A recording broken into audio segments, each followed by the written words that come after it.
Hey folks, Dr. Mike here for Renaissance Periodization. What your clients want from training, coaching, video number 4. What sorts of interactions clients want from you? Clients want some of the following 7 types of interactions, but they want them in various ways, that is, to various degrees. It's your job to hit the check boxes here as much as your clients need and want, but not overboard so that you don't overwhelm them, because it's great to be a coach that checks in and gives a great amount of interaction. But there's such a thing as like cooled your jets way too much. You don't have to be their life coach. You're there with them all the time and check everything. Is this okay? Are you sure? Now, the reason we're doing this is blah, blah, blah. There's overcome. Remember, they're paying you for mostly a result and an interaction they consider pleasant, and also one that doesn't leave them confused. And that's the big thing. As long as you fill in the gaps for them of what you're doing and why, to the extent that they want to know, you're winning. So here's the first one. Understanding what the client needs and wants. If you just one time during your initial conversation recapitulate to them, okay, so you're telling me that you want to lose about 5% body fat and that you also want to get a bit stronger in the following ways. This is kind of what your plan is ideally for the next 16 weeks. Yeah. And they're like, that's exactly what it is. Great. That's an example of understanding their needs and wants. Next, you want to demonstrate to them at least a little bit, because they could be not so concerned with the particulars, how and that you are attending to their needs and wants. So you say, okay, for that 5% body fat loss, we're going to put you on a hypocaloric diet. We're going to make sure your training is for hypertrophy so that your muscles stay on your body and grow a little bit. You're going to get shapely. It's going to be awesome. What do you think? 4 sessions a week of training for the next 16 weeks is what it's going to take. Yeah, that sounds great. It can be more than that. They could ask you, okay, now hold on. What about this? What about that? And then it's a great conversation. But at the very least, you owe them a little bit of a roadmap, right? It's like Google Maps is like when you start the trip, it doesn't tell you every single waypoint right away, but it's going to be like, your trip to Charlotte, North Carolina is going to take 16 hours. And you're like, okay, great. That sounds great. Accept. Yes. Good to go. Number 3, you're going to be creating bespoke programs for them, which means you make programs for them. They do not just get some kind of fucking program cookie cutter bullshit, because this is an educational course here for personal training and online coaching. Not online influencering where you just send them the same program you sent to 50 other people. At the very least, if the skeleton of the program is very similar, you're going to be altering the program. So you can even tell them, look, I'm sending you a program that's my best program for muscle gain for your situation. And I'm going to alter it every step of the way to make sure you're doing your best. That's great. Next. And also, before I hit next, it's good for you to communicate to them that you're creating bespoke programs. Like, hey, I made you a program. It took me a little while. I made it just for you. Sometimes that really goes a long way.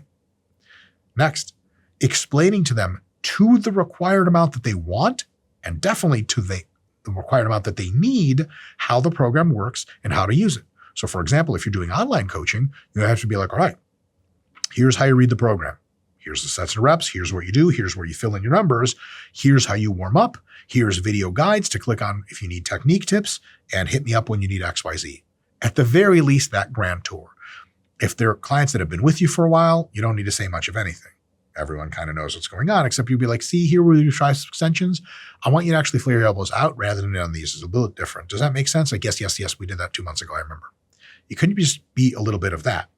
But first-time clients in personal training and in online coaching, there's going to be a lot of this. And there should be, because you really want them to understand at least how to read the program and do it. And in addition to that, feel good about that they have an understanding, because you want clients to tell them something like, here's how this works. Here's what you're going to do. Cool. And if they really understand, they'll be like, yeah, no, that makes a lot of sense. It's just like directions for the road. They say, okay, you pull over and you're like, hey man, my GPS is doing weird stuff. Where's that? Pick my kids up from this like high school they're competing at. Do you know where the high school is? Like, yep. You just drive basically 2 blocks down that way. It's going to be a red gas station, and you turn right and the high school is going to be right on your left. Does that make sense? And you're like, yep. So all the way down, red gas station, turn right, and then high school's on left. Like, exactly. Just that last part of the conversation confirmed that everyone is on the same page. Just the same way when you have a plan for your client, you're going to be like, hey, does this make sense? And they're like, yep. And I don't understand what I'm doing Thursday. Then you talk about it. Next, checking in with them to make sure they're doing the right things. We do not coach clients or personal training, just let them fuck off and go do it. We check in with them relatively regularly at various intervals to the extent that they want and need, and be like, hey, how was Thursday's workout? Hey, how was last week's of workouts? Hey, how were bench presses? I know we had a problem on them last time. Stuff like that. Next, this is a big one. And as AI offloads more of the programming work, and even AI offloads more of the teaching them exercises work, and even the coaching with the RP Hypertrophy app, I mean, it really just adjusts almost every variable for you. You're going to be focused more and more on point number 6, which is checking in with them as human beings. Like, hey, listen, your workouts look great. Okay, that's it? That's the conversation? No. How are you doing? How are you feeling? Just coming along? You seeing some results? Do you have any questions? That kind of human check-in, they can tell you all kinds of stuff. They can be like, well, to be honest, our daughter's kind of struggling in school and we didn't really think that was going to be a thing. But it's been kind of tough. Listen, you talk to them. You're human. They're human. In the next several years, AI is going to get so smart, it's going to do a ton of stuff at or above human level. What it's not going to be able to do, at least for a little while, is have moral agency. It's cool to talk to a chatbot, but a lot of people know there's kind of quote unquote not really anything there. There's no one behind the experience. So you can bitch about your 6-year-old not doing well in school to a chatbot, but honestly, it's like, I do understand. Like, no, you don't, motherfucker, you're a computer. You can't relate to having kids. And even if it can relate to having kids, it doesn't feel the same way. But because you're a human being, you're a uniquely valuable asset as a coach. And if you can connect to people as humans, 2 things happen. 1, they have a great experience. And 2, they're more likely to just keep signing up with you for sessions or for online coaching because now they have maybe not a friend, maybe a friend. They have another. They have you. They have a human. And humans that you like and humans you gel with, you hold on to. And if you say to yourself, well, I'm going to keep training and I'm going to keep working out because it's good for me and it's good all around. I have a good human here that I have good rapport with and he cares about me at least somewhat as a human. If there's no compelling reason to fire this person, I'm paying him in perpetuity. And that's great. As like picking up new clients, it's just something you got to get good at because people have churn. They go in and out.